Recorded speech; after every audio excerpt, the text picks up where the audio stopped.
बोलिए प्रेम से श्री सद्गुरु महाराज की जय।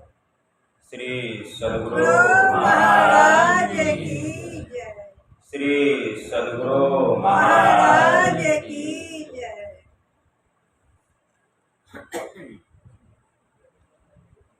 नमामि अमित ज्ञान रूपं कृपालं अगम बोधदाता सुबुद्धि निर्विशालम् क्षमाशीलयति धीर गंभीर ज्ञानम् धर्मकील गृहधीर समधीर ज्ञानम् जगत त्राणकारी अघारी उदारम् भगत प्राण रूपं दयागुण अपार। नमो सतगुरुम ज्ञान दाता सुस्वामी नमामि नमामि नमामि नमामि नमामि नमामि नमामि। महाराज सद्गुरु है राजन को राजा है जिनकी कृपा से सर्व काजा। भने में ही सोई परम गुरु नमामि नमामि नमामि नमामि नमामि नमामि नमामि नमामि। श्री सद्गुरु महाराज की जय।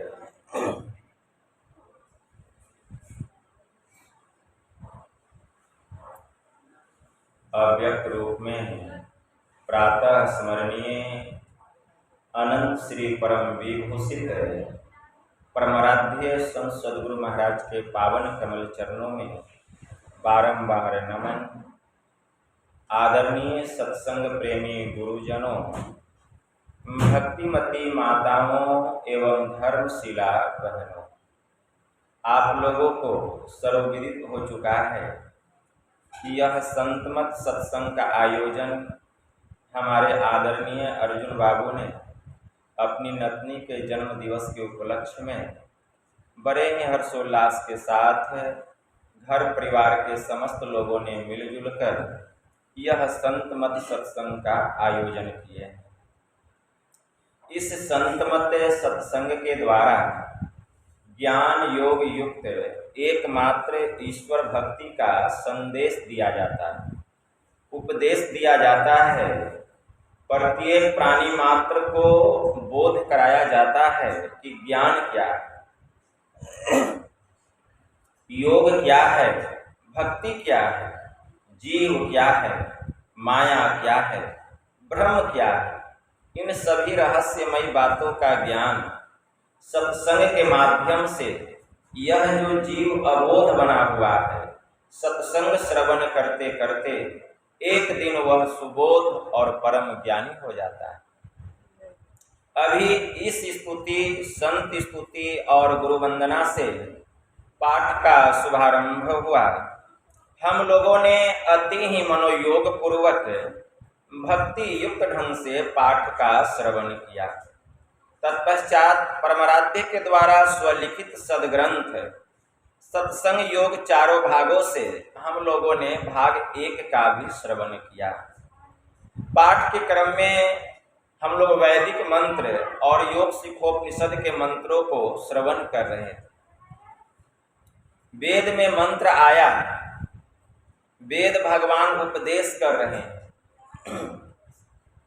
कि हे मनुष्यों, अगर तुम उस जगत प्रसव करता, सृष्टि करता, सृजन करता सर्वेश्वर का तत्व ज्ञान प्राप्त करना चाहते हो तो सबसे पहले बुद्धि योग करो, अर्थात सत्संग करो। उसके बाद मानस योग करो, अर्थात मानस जप और मानस ध्यान करो। फिर अग्नि की ज्योतियों को एक करके योग की दृढ़ भूमि पर अपने आप को अच्छी प्रकार धारण करो, अर्थात दृष्टि योग की साधना करो। तो ये तीनों बात इस मंत्र में आया, लेकिन इस तीनों क्रिया को करने के लिए हमें गुरु की आवश्यकता है। जब तक संत सद्गुरु नहीं मिलेंगे, यह युक्ति कैसे मिलेगी? इस युक्ति को बतलाने वाले, यह भक्ति की युक्ति है। भक्ति करने की यह युक्ति है, मानस जप, मानस ध्यान और दृष्टि साधना। तो यह जो युक्ति है बिना संत सद्गुरु का मिलने वाला नहीं है।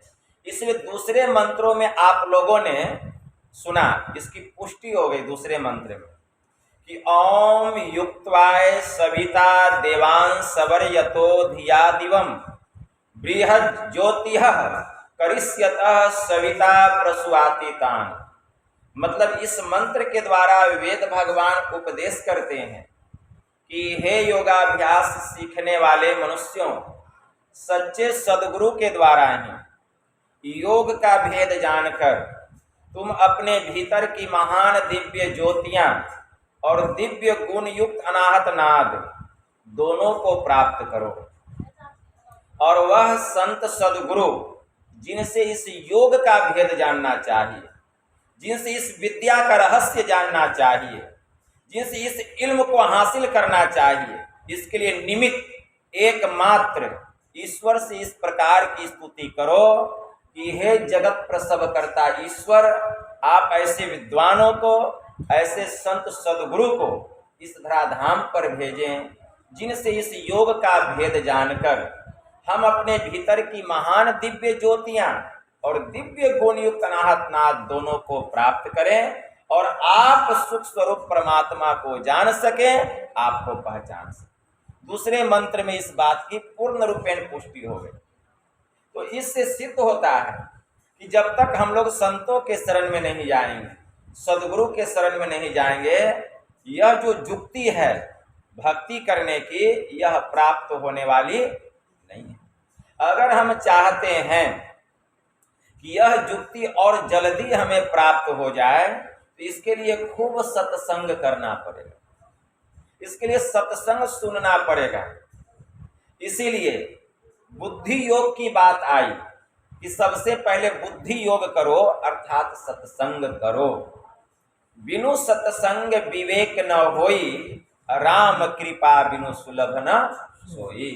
राम कथा के ते अधिकारी, जिन्हें सत्संगति अति ही प्यारी। जिनको सत्संग से विशेष प्रेम है वही राम को जान सकते हैं, और कोई दूसरा जानने वाला। इसके लिए सत्संग करना पड़ेगा, बुद्धि योग करना पड़ेगा।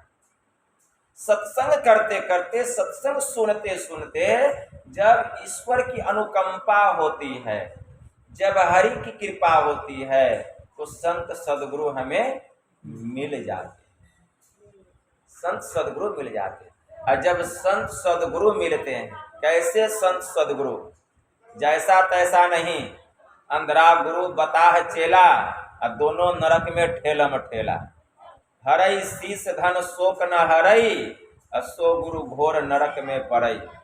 गुरुआ तो घर घर फिरे, दीक्षा हमरी लेहू, के डूबे के उबरे टकापन घड़ी दे। तो ऐसे गुरु से काम चलने वाला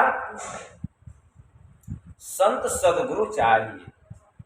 संत सद्गुरु, जब तक संत सद्गुरु नहीं मिलेंगे पक्का ज्ञान मिलने वाला नहीं है। तो संत सद्गुरु जो होते हैं वह कैसा होना चाहिए, तो तीसरे मंत्र में इसकी चर्चा है कि गुरु कैसा होना चाहिए। वेद का जो तीसरा मंत्र है उसमें ये भी यह बात सामने आ रही है। तीसरे मंत्र में वेद में जो तीसरा मंत्र है क्या आया कि ओम प्रहंसा संस्त्रीपला वग्नो मक्षा मादस्तंग वृषगना अयासुह अंघोषिनम पवमानम सखायो दुर्मर्षम वानम प्रवदंती साकम। इस मंत्र के द्वारा वेद भगवान इस देह में बसने वाले कांति स्वरूप आत्मा को उपदेश करते हैं कि हे जीवात्माओं, जो उत्तम और अचल प्रवृत्ति के साधक होते हैं, जिन्होंने कि त्रिगुणादिकों को पार करके दूध में मिले हुए जल को हंस के पृथक पृथक करने के सामर्थ्य की तरह सत्यासत्य निर्णय करने में जो परमहंस योगी हो, जो अत्यंत तेज से युक्त होकर सब देहों में एक समान ईश्वर के सर्वव्यापक और अमनीय अनाहत नाद को प्रत्यक्ष करने का लक्ष्य करके अपने भीतर में अप्रकट रूप से उस सोम रस को जो योगाभ्यास द्वारा प्राप्त करते हैं, आप सब भी उसका अनुकरण करें। तो ऐसा संत सद्गुरु होना चाहिए। जैसे हंस के सामने दूध में जल को मिला करके रख दीजिए, तो जो हंस होता है वह क्या करता है, दूध को पी लेता है और जल को छोड़ देता है। उसी प्रकार जो परमहंस योगी होते हैं, इस शरीर में जो चेतन आत्मा है, सत्य है, उसको ग्रहण कर लेते हैं और यह जो आसार शरीर है, आसार संसार है, इसको त्याग कर देते हैं और अपने भीतर मौज में रहते हैं, मस्ती में रहते हैं, सोम रस का हमेशा पान करते हैं। वह सोम रस क्या है? वह सोम रस है ब्रह्म ज्योति और ब्रह्मनाद। उसी का वह पान दिन रात करते हैं और उनकी सूरत हमेशा ब्रह्मनाद में लगी रहती है। विगत काम मम नाम परायण अशांति विरति बिनति मुदितायन, अर्थात वे कामनाओं के त्यागी होते हैं और नाम भजन में लवलीन होते हैं, सतनाम में उनकी सूरत लगी हुई रहती है। ठीक है ना। विगत काम मम नाम परायण, शांति विरति बिनति मुदितायन, वे शांति वैराग्य और आनंद के साक्षात स्थान होते हैं। ऐसे जो महापुरुष होते हैं, ऐसे जो संत होते हैं, तो ऐसे संतों के शरण में जाना पड़ेगा। ऐसे संतों के शरण में जाकर के इनसे सद्युक्ति जाननी पड़ेगी। अगर ऐसे संतों से हम सद्युक्ति प्राप्त कर लेंगे तो स्वाभाविक है कि जब हम साधन अभ्यास पर बैठेंगे, जब हम ध्यानाभ्यास पर बैठेंगे, तो गुरु का भी बल हमको प्राप्त होगा, उनका भी अवलंब मिलेगा और उनकी कृपा से हमारी सूरत की उद्रगति हो, सूरत की उद्रगति हो। और जब सूरत की उद्रगति होगी तो गुरु की कृपा से ही हम अंधकार से प्रकाश मंडल में जाएंगे, अपनी कृपा से नहीं, अपने बल से नहीं। गुरु की ही कृपा से हम लोग प्रकाश से शब्द मंडल में जाएंगे, गुरु की कृपा से हम शब्द से निःशब्द में जाएंगे और गुरु की कृपा से ही हम ब्रह्म में विचरण करने लग जाएंगे। अभी सुन रहे थे ज्ञान की बात, यही ज्ञान की बात। तो जब तक गुरु की कृपा नहीं होगी यह काम नहीं होगा, यह काम नहीं होगा। गुरु महाराज की वाणी में आया, हम लोग नित्य प्रतिदिन स्तुति करते हैं तो उसमें विनती में हम लोग पढ़ते हैं कि पर निज बल कछु नाही है, जेहि बने कमाई, असो बल तबहि पाओ, जब गुरु होए सहाय। तो बल किसका मिला? आपका मिला कि गुरु का मिला? तो बिना गुरु के बल का कुछ काम आने वाला नहीं है, कुछ भी काम चलने वाला नहीं है। ठीक है ना। एक राजा साहब थे, नवाब साहब, उनके पास में एक मस्किनिया पहलवान रहता था। वह ऐसा पहलवान था कि किसी को अपने सामने टिकने ही नहीं देता था। उसकी चर्चा दूर दूर होने लग गई थी, दूर दूर के पहलवान लोग आए लेकिन कोई भी उसका मुकाबला नहीं कर सके। उसी समय गुरु नानक देव जी महाराज बड़े उच्च कोटि के महापुरुष हो गए और इनके एक शिष्य थे जिसका नाम था झंडा। झंडा जो था वह दिन रात मजदूरी करता था। अब मजदूरी दिन भर करने के बाद किसी तरह एक टाइम का भोजन की व्यवस्था वह कर पाता था। लेकिन एक दिन गुरु महाराज का खत आया झंडा के पास कि झंडा, गुरु महाराज की आज्ञा है कि 7वें दिन तुम 500 सोने की असरफी लेकर के मेरे चरणों में हाजिर हो जाओ। झंडा सोचने लगा कि एक समय का भोजन का व्यवस्था करना मुश्किल है, अब 500 सोने की असरफी कहाँ से दूंगा, लेकिन गुरु महाराज की आज्ञा है तो पूरा भी वही करेंगे। जब उनकी आज्ञा है तो अब क्या हुआ, उसी समय नवाब साहब ने ऐलान करवा दिया अपने पूरे नगर में कि जो भी कोई हमारे मस्किनिया पहलवान से लड़ेगा, लड़ करके युद्ध में जीत जाएगा तो जीतने वाले को मुंह मांगा इनाम और हारने वाले को 500 सोने की असरफी दी जाएगी। क्योंकि उससे कोई लड़ना नहीं चाहता था, जो भी उससे लड़ता किसी का हाथ तोड़ देता, किसी का पांव तोड़ देता, किसी का गर्दन मरोड़ देता, किसी को जान से ही हाथ धोना पड़ता। इसलिए नवाब साहब ने ऐलान करवा दिया कि हारने वाले को 500 सोने की असरफी और जीतने वाले को मुंह मांगा इनाम दिया जाएगा। तो झंडा के मन में हुआ कि चलो गुरु महाराज व्यवस्था कर दे, अगर हार भी जाएंगे तो 500 सोने की असरफी मिलेगी। अब शरीर भी बूढ़ा हो गया है, अंतिम समय में गुरु महाराज की सेवा हो जाएगी। तो यह सुन करके झंडा जो था वह निकलने लगा घर से। तो उसका एक नौजवान लड़का था, वह कहता है पिताजी नहीं, मैं आपको नहीं जाने दूंगा, आप बूढ़े हैं, मैं जवान हूं, मैं उस पहलवान से लड़ूंगा। तो झंडा ने कहा बेटा गुरु महाराज की आज्ञा तेरे लिए नहीं है, मेरे लिए है, इसलिए जाना तो मुझे ही पड़ेगा, इसकी तू परवाह नहीं कर, सब वाहे गुरु पर छोड़ दे, तू बैठ, रब पर भरोसा रख। वह चला गया झंडा। और झंडा जब गया तो नवाब साहब से जाकर कहा कि नवाब साहब मैं आपके पहलवान से लड़ूंगा। अब नवाब साहब ऊपर से नीचे तक देखते, इस शरीर थर थर कर रहा है, एक पैर जमीन पर है, दूसरा पैर कब्र में है। तो नवाब साहब कहते हैं देखिए बाबा, आप यह विचार अपने मन से हटा दीजिए, आप बुढ़ापे में क्यों अपना फजीहत कराना चाहते हैं।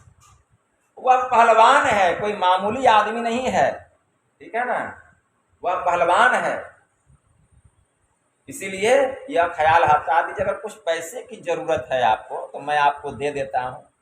तो झंडा कहता नवाब साहब मैं आपके पहलवान से लड़ूंगा ही नहीं, मल्ल युद्ध भूमि के मैदान में पछाड़ करके नहीं मारूंगा तब आप कहिएगा। अब पहलवान वहीं खड़ा था अब तो उत्तम तमाने लग गया एकदम का ठीक है। अब दोनों अखाड़े में आ गए। अब झंडा और मस्किनिया पहलवान आमने सामने। जैसे मस्किनिया हाथ बढ़ाता है, झंडा उसका हाथ पकड़ के इतना कस के झिड़कता है कि वह एक ही बार में जमीन पर गिर गया और झंडा उछल करके उसके सीने पर सवार हो गया और अपना एक दाहिना हाथ उसके गर्दन पर रख दिया। और इतना प्रेशर था उसके गर्दन पर कि कितना भी मस्किनिया पहलवान गर्दन हिलाने का प्रयास किया लेकिन टस से मस नहीं हुआ और अंत में उसकी हार हो गई।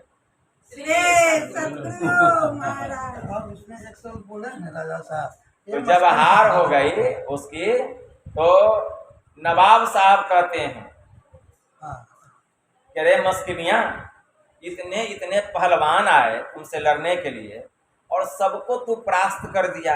अरे किसी का तू हड्डी तोड़ देता, हाथ पैर गर्दन मरोड़ देता, लेकिन एक बूढ़ा जिसका एक पैर कब्र में है और दूसरा पैर धरती पर है, तुझे एक ही झटके में चित कर दिया और तेरे शरीर में जरा से भी टस मस नहीं हुआ, तो एकदम परा का परा बेहोश हो गया। कारण क्या? तो मस्किनिया कहा कि नवाब साहब, जितने लोग मेरे पास लड़ने के लिए आते थे वे अपना बल लेकर के आते थे, लेकिन यह जो आया था बूढ़ा शेर, ये अपना बल लेकर के नहीं, अपने गुरु का बल लेकर के आया। जब ये हाथ पकड़ करके मेरा खींचा और जब मेरे सीने पर सवार हो गया और अपना दाहिना हाथ मेरे गर्दन पर रख दिया, तो मैंने देखा इसके माथे पर लंबे लंबे दाढ़ी वाले कोई महात्मा बैठ गए। इसीलिए पर निज बल कछु नाही है, जे ही बने कमाई सो बल तब ही पाओ गुरु होय सहाय। ठीक है ना। तब नवाब साहब के पास झंडा आता है, तो झंडा कहता है कि नवाब साहब मुझे 500 सोने की असरफी दे दीजिए। तो नवाब साहब कहते हैं झंडा यह तो हारने वाले के लिए था 500 सोने की असरफी, जीतने वाले के लिए तो मुंह मांगा इनाम था, तुम जो मांगोगे वही मैं दूंगा। तो झंडा कहते हैं नहीं नवाब साहब, मेरे गुरु महाराज की आज्ञा है 500 सोने की असरफी, इसीलिए मुझे 500 सोने की असरफी से न एक असरफी कम चाहिए और न एक असरफी बेसी चाहिए। नवाब साहब 500 सोने की असरफी दे दिए। कितना संतोषी था झंडा, और गया और गुरु महाराज के चरणों में समर्पित कर दिया। गुरु महाराज खूब हंसने लगे उसको देखकर। तो कहने का ये गुरु की कृपा, तो गुरु की कृपा कैसे मिलेगी? वैसे पूर्ण गुरु होंगे तब ना उनकी कृपा प्राप्त होगी, और जो अपूर्ण है उनकी कृपा कहाँ से प्राप्त होगी?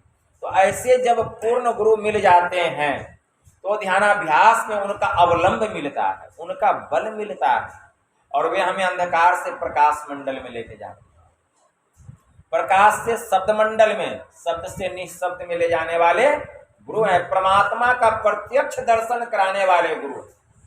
एक बड़े उच्च कोटि के महापुरुष हो गए संत सुंदरदास जी महाराज, उनकी वाणी में आया।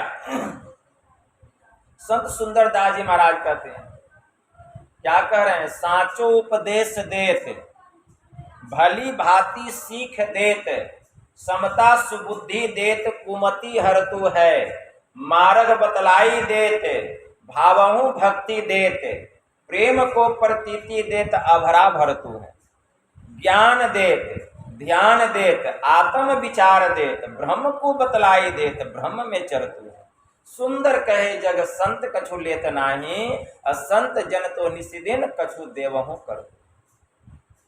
ऐसे होते हैं संत सदगुरु। तब यहाँ वेद का चौथा मंत्र सिद्ध हो जाता है।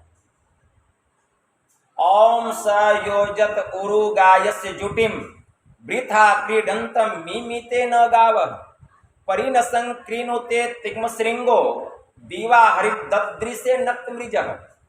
इस मंत्र के द्वारा वेद भगवान उपदेश करते हैं कि हे मनुष्यों, हाथ पैर मुंह गुदा लिंग, रसना आंखें नाक कान, यहाँ तक कि अंतःकरण की जो इंद्रियां हैं, मन बुद्धि आदि के द्वारा परमात्मा का प्रत्यक्ष दर्शन करने की चेष्टा करना झूठ ही एक खेल करना है, क्योंकि इनसे वह नहीं जाना जा सकता, वह तो इंद्रियातीत है। लेकिन हाँ, पूर्व मंत्रोक्त परमहंस योगी, जिसकी ज्योति शरीर के बाहर और भीतर चंद्र सूर्य आदि अनेकों लोक लोकांतरों में तेज और नाना प्रकार की ज्योतियां प्रकट करती है, और उस सोम को जो भी स्पष्ट प्रकाश से युक्त होकर दिन रात प्रकाशित होता है, उसे प्राप्त करते हैं, वही उसको प्राप्त करते हैं। मतलब ऐसे जो परमहंस योगी होते हैं, जिनके भीतर में ब्रह्म ज्योति और ब्रह्मनाद रूपी अमृत की वर्षा हो रही है, जो उस सोम रस का पान कर रहे हैं, एक दिन पान करते करते उस ब्रह्म का परोक्ष ज्ञान प्राप्त कर लेते हैं और सदा के लिए वे अमर हो जाते हैं। ये चारों मंत्र यहाँ सिद्ध हो गया, चारों मंत्र सिद्ध हो गया। इसीलिए वेद में एकदम उचित ढंग से और संख्या भाई संख्या करके जो मंत्र गुरु महाराज लिखे हैं, ऐसे ही नहीं लिख दिए। मतलब सत्संग से लेके, मानस जप से लेके, मानस ध्यान से लेके, दृष्टि साधना से लेके, नदानुसंधान की साधना से लेकर के, और उस ब्रह्म ज्योति ब्रह्मनाद से लेके परमात्मा का जो अप्रोक्ष ज्ञान है, ये चारों मंत्र में सिमट गया। ठीक है ना? इसीलिए हमारे परमाराध्य कहने की कृपा किए कि संत मत की मूल भित्ति तो उपनिषद के वाक्यों को ही मानने पड़ते हैं, क्योंकि जिस ऊंचे ज्ञान का तथा उस ज्ञान के पद तक पहुंचाने के जिस विशेष साधन नदानुसंधान अर्थात सुरत शब्द योग का गौरव संत मत को है, वे तो अति प्राचीन काल किसी भित्ति पर अंकित होकर जगमगा रहे हैं। भिन्न भिन्न काल तथा देशों में संतों के प्रकट होने के कारण तथा इनके भिन्न भिन्न नामों पर इनके अनुयायियों द्वारा संत मत के भिन्न भिन्न नामकरण होने के कारण संतों के मत में पृथक तो ज्ञात होता है, परंतु यदि मोटी और बाहरी बातों को तथा पंथाई भावों को हटाकर विचारा जाए और संतों के मूल एवं सार विचारों को ग्रहण किया जाए, यही सिद्ध होगा कि सब संतों का एक ही मत है। यह तो वेद और उपनिषद के द्वारा सिद्ध हो गया। अब जरा संतों की वाणियों के द्वारा सिद्ध करते हैं कि क्या बात सत्य है या कि असत्य है। बड़े उच्च कोटि के महापुरुष हो गए संत तुलसी साहब, उनकी वाणी में आया, वे क्या कह रहे हैं कि दिल का हुजरा साफ रख, जाना के आने के लिए ध्यान गैरों का उठा उनको बिठाने के लिए। एक दिल लाखों तमन्ना और उस पे ज्यादा हवीस, फिर ठिकाना है कहाँ उसको टिकाने के लिए। नकली मंदिर मस्जिदों में जाए सद अफसोस है, अब कुदरती मस्जिद का साकिन दुख उठाने के लिए। क्यों भटकता फिर रहा तो ऐ तलाशे यार में, अरे रास्ता सहरग में है दिलबर पे जाने के लिए।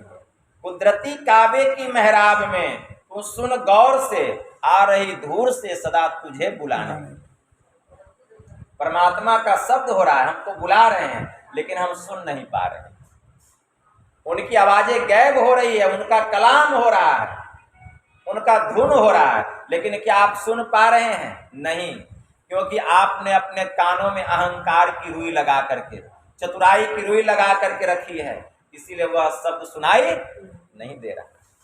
एक बड़े उच्च कोटि के संत हो गए शाहजहां के पुत्र दारा शिकोह, उन्होंने एक पुस्तक लिखा रिसाला-ए-हकनुमा।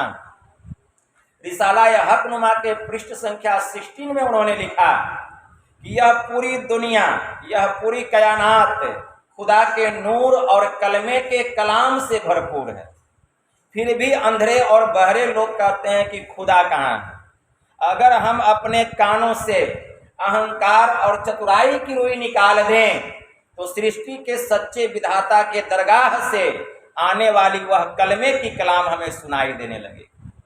पता नहीं लोग कयामत के दिन बजने वाले बिगुल का क्यों इंतजार कर रहे हैं, जबकि प्रत्येक प्राणियों के भीतर में खुदा का बिगुल हो रहा है, लेकिन हम उसे नहीं सुन पा रहे हैं। यही हमारा सबसे बड़ा दुर्भाग्य है। ये दारा शिकोह ने कहा, कितने उच्च कोटि के फकीर थे और वेद के ज्ञाता थे दारा शिकोह, साधारण नहीं थे। इसीलिए संतों की वाणियों को भी सुनना पड़ेगा, समझना पड़ेगा कि जो बात हमारे ऋषि मुनि कह गए, जो बात भगवान शिव ने कहा, भगवान राम ने कहा, भगवान कृष्ण ने कहा, अभी भी तो वही बात कही जा रही है, लेकिन सार रूप में मोटी और बाहरी बातों को तथा पंथाई भावों को हटाकर विचारा जाए तब। लेकिन हम लोग मोटे मोटे बातों को हृदय में रख लेते हैं और सार बात को हटा देते हैं, इसीलिए झगड़ा झंझट कलह क्लेश होते रहता।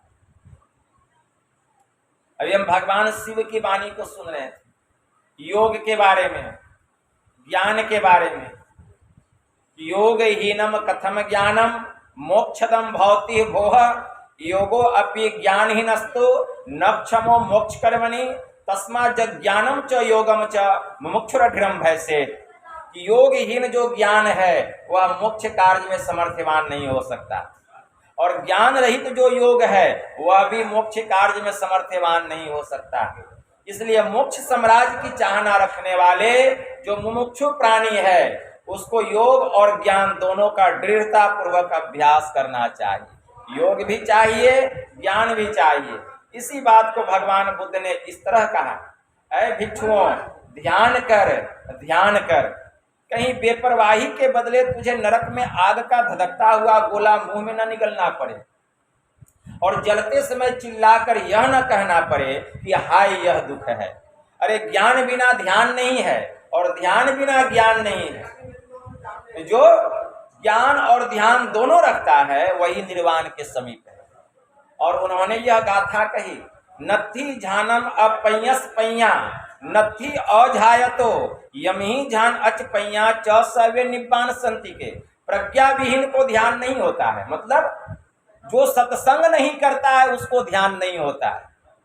प्रज्ञा विहीन किसको कहा गया? जिसको सत्संग में रुचि नहीं है, जिसको सत्संग से प्रेम नहीं है, उससे ध्यान होने वाला नहीं। तो प्रज्ञा विहीन को ध्यान नहीं होता, ध्यान नहीं करने वाले को ज्ञान नहीं होता।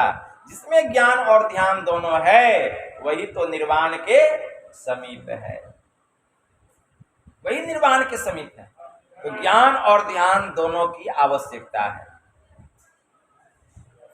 और श्री जवाल दर्शनोपनिषद में भी एक मंत्र आया, ज्ञान शौचम परित्यज्य बाह्ये यो रमते नरः स मूढ़ कांचनम त्यक्त्वम लोष्ठवा गृह्णाति सुब्रत। कि जो मनुष्य ज्ञान शौच को छोड़कर बाहरी शौच में पड़ा रहता है वह सोने को छोड़ करके मिट्टी का ढेला हाथ में लेता है। तो ज्ञान शौचम, उसी को तो प्रज्ञा विहीन कहा गया। जो ज्ञान से हीन है, जो सत्संग से रहित है, दूर है, उससे विहीन है, उससे ध्यान कहाँ से होगा। इसीलिए खूब सत्संग करना पड़ेगा, तब ध्यान में मन लगेगा। क्योंकि सत्संग करने से बैटरी जो है चार्ज हो जाता है, ठीक है ना। फिर आप संसार में रमन किया, डिस्चार्ज हो गया, फिर सत्संग किया, चार्ज हो गया, तब ध्यान होगा। इसलिए प्रज्ञा विहीन से ध्यान होने वाला नहीं है, कहने का भाव यही। इसलिए सत्संग करना पड़ेगा। इसलिए वेद भगवान का भी यही कथन है, भगवान शिव का भी यही कथन है, भगवान बुद्ध का भी यही कथन है कि पहले सत्संग करो। मूल में सत्संग है, लेकिन मूल में ही हम लोग भूल करते हैं, तो ध्यान कहाँ से होगा, ठीक है ना। ध्यान होने वाला नहीं। भगवान शिव जी ब्रह्मा जी को कह रहे हैं, सुषुमनेव परम तीर्थम, सुषुमनेव परम तीर्थम, सुषुमनेव परो जपः, सुषुमनेव परम ध्यानम, और सुषुमनेव परागति है। सुषुमना ही प्रधान तीर्थ है। किस तीर्थ में जाइएगा, इसी में डुबकी लगाइए। सुषुमना ही प्रधान तीर्थ है, सुषुमना ही प्रधान जप है, सुषुमना ही प्रधान ध्यान है, और सुषुमना ही सबसे ऊंची गति। मना में मन को लगा करके रखिए। जब मन आपका शांत हो, स्थान एकांत हो, जब आपका मन शांत हो, स्थान एकांत हो, कुछ करना नहीं है, न फूल की जरूरत है, न बत्ती की जरूरत है, न दिया की जरूरत है। बस एक आसन लगा लीजिए, कोई आसन रखिए।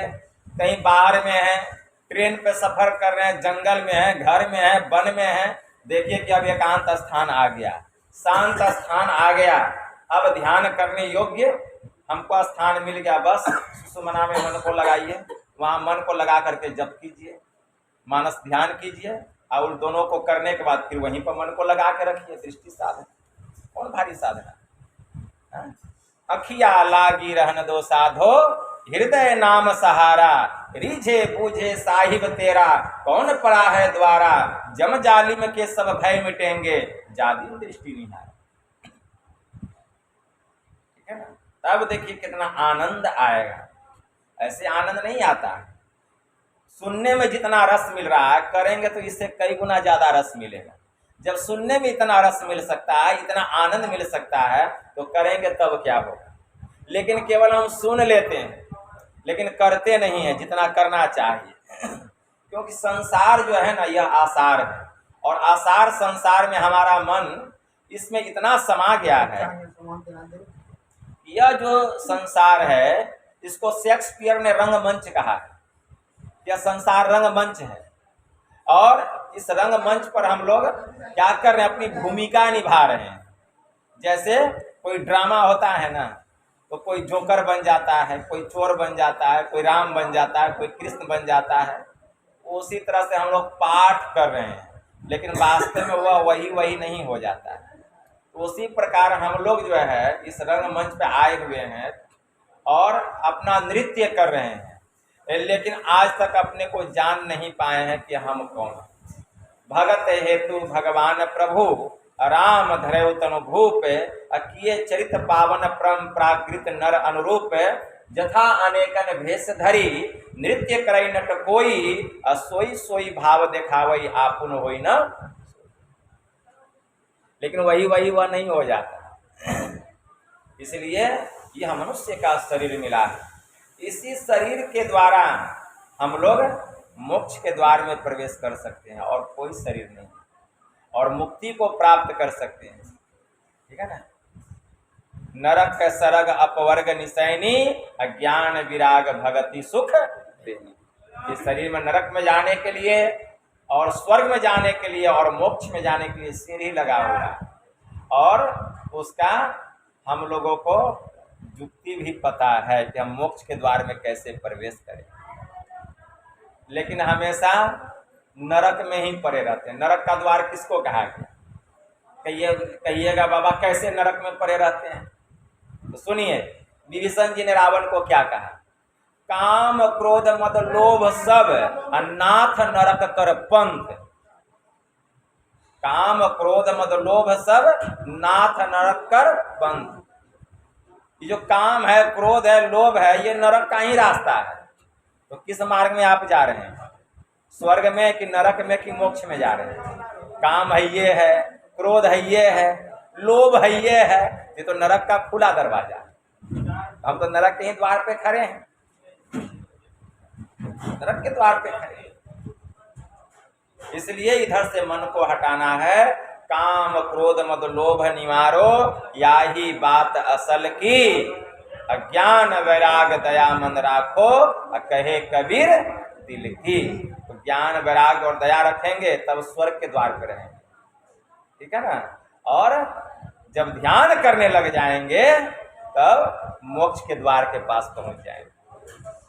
जब ध्यान लगाएंगे तो मोक्ष के द्वार के पास पहुंच जाएंगे। यही काम हम लोगों को करना है। कहने के लिए तो बहुत बात है, लेकिन समय का अभाव है। हमको अर्जुन बाबू कल कॉल किए, अब हम सोचे कि क्या बोलें, कुछ बोलने में भी नहीं बना। और परबत्ती में 3000 लोगों का भंडारा है, कल जयंती है। पूज्य नरेशानंद बाबा भी आ रहे हैं कुप्पा घाट आश्रम से, परसों 9 तारीख को। मिस्टेक हो जाता है, आप लोग याद दिला दीजिएगा, हमको भूल जाते हैं हम कभी।